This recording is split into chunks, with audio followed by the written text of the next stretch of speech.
Hello, I'm Peter Stewart. Welcome to Get a Better Broadcast podcast and video voice. Today we're talking about the problems when you force your voice into a pitch which it's not happy sitting at. Yeah? It can literally cramp your style. Jamal was a young apprentice in the radio newsroom and therefore he was keen to impress. Thrilled whenever he got the chance to get on air, he often offered to voice up scripts for the newsreader to play out as part of their bulletin. And the news editor saw potential in Jamal and wanted him to have more training. He didn't sound quite right on air. In fact, he sounded different as soon as he walked into the studio. What was going on? Yeah? Note that there were concerns about Jamal's recorded voice, not the conversational one he used in the newsroom. It just seemed to change when he opened the studio door. Indeed, Jamal had a good pitch, but to sound older than his years, when he read a script, he forcibly lowered his tone.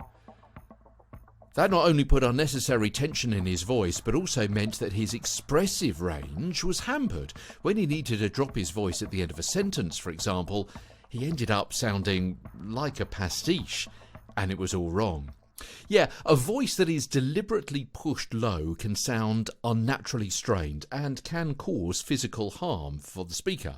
And additionally, if you start speaking at an enforced low pitch, you will restrict your ability for natural nuance when it's necessary for selected words, leading to a voice that sounds monotonous. Yeah, because you've got nowhere to go. If you're already speaking down here and there's not much lower, you can't go even further down into the basement of your pitch, so therefore you're restricting your range. And some people deliberately speak in a high register in the mistaken belief that it reduces strain on their voice. In fact, it's the opposite, because your folds are working in a way that they're not used to, for you personally. It's already just reading that one sentence there is causing a little bit of strain in my vocals. Now, don't rely on changing the EQ controls on the microphone channel or altering the compressor to make you sound more butch. If you're not careful, such changes can have the effect of making you sound muffled instead. Far better to change your voice in your body instead, and then only enhance what you've got already through the twists and turns of the technical buttons and dials.